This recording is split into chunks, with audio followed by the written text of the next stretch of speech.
The real reason Elon Musk ditched Twitter deal.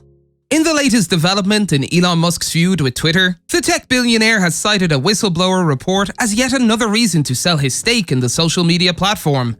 In the explosive report filed recently, Peter Zatko, a renowned hacker who was hired by Twitter in 2020, claimed that Twitter is failing to get a grip of fake so-called bot accounts and uses outdated security software. Zatko was hired following a high-profile hack attempt that targeted 130 prominent profiles.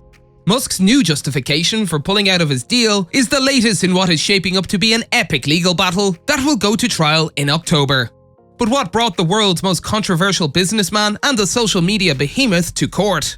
Musk has fought Azealia Banks, Jeff Bezos, and his own shareholders, but it is his battle with Twitter that has captured the world's attention. Musk's preferred platform for airing his views, causing drama, and allude to far-right sympathies is Twitter, and he began to show a financial interest in his pet playground in April of this year. Musk announced on April 4th that he had purchased 9.1% of Twitter's stock, sending the company's value up 38% and setting tongues wagging about the eccentric entrepreneur's future plans. In response, the company offered Musk a board seat, which would have undoubtedly energized board meetings, but would have also limited Musk's potential stock ownership to 15%. Musk eventually declined the offer and filed a report with the Securities and Exchange Commission, omitting his previous commitments to be a passive partner and limit his stock ownership to 14.9%. This sparked wild speculation that Musk's refusal of a board seat paved the way for his outright purchase of Twitter, with many pearls clutching at the prospect of one of the platform's most chaotic users being its indispensable editor-in-chief.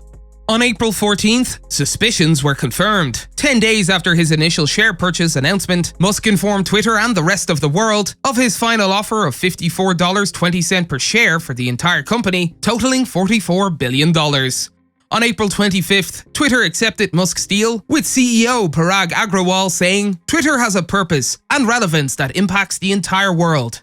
Musk's motivations for purchasing Twitter have been debated in the press and, you guessed it, on Twitter, with everyone and anyone offering their thoughts. Musk claims he wants to protect free speech and that the takeover is motivated more by ideology than by financial gain. Musk insisted at the time that Twitter needed to become a private company in order for necessary changes to be made. While the takeover made headlines, shareholders, executives, and Twitter employees were all watching with their own interests in mind. While Twitter considered the offer, Agrawal attempted to reassure employees during a Q&A that there would be no performance-based layoffs, but he couldn't make any guarantees about employee stock options.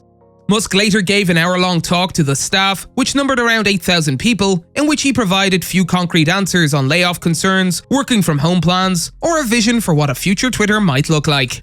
Meanwhile, Agrawal was busy firing top executives like Kayvon Bekapoor and Bruce Falk, as well as putting a hiring freeze in place. Board members were reportedly concerned about the potential takeover and considered a poison pill to prevent the sale. If this had happened, it would have allowed shareholders to buy more stock at lower prices, reducing the interests of a hostile buyer. By June, Musk and Twitter's prospects were far less rosy than in April, which is saying a lot. The agreement was made on the condition that Twitter's claim of having less than 5% bot users on its platform be verified. However, Musk claims that when it came to producing evidence, the company was less forthcoming. Musk threatened to pull out of the deal on June 6th, after weeks of complaining that Twitter wasn't being transparent about the bot issue.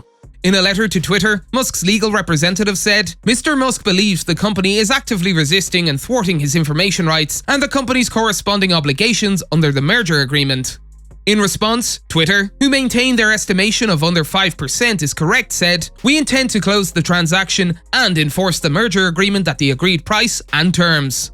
However, the lack of trust and the threat of a global recession corroded the deal, and on July 8, Musk filed with the SEC to officially withdraw from the deal, claiming that Twitter still refused to provide the data he needed to make an independent assessment of the bots on the social media platform.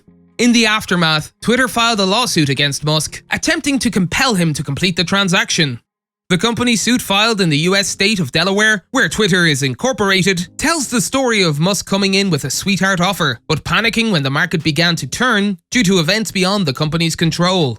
According to Twitter, Musk requested no assurances about bots before making the offer and has stated publicly that the platform blocks 1 million spam accounts every day. The lawsuit emphasizes that Musk was given information about bots. More information than was even due to the billionaire under the term of the April deal. Musk responded with a typically witty tweet, and at the beginning of August, filed a countersuit alleging that Twitter had committed fraud. The trial is shaping up to be nasty, with Twitter poking around Musk's finances to find an alternative reason for him pulling out of the deal, and Musk alleging the platform is swarming with unaccounted for spam accounts.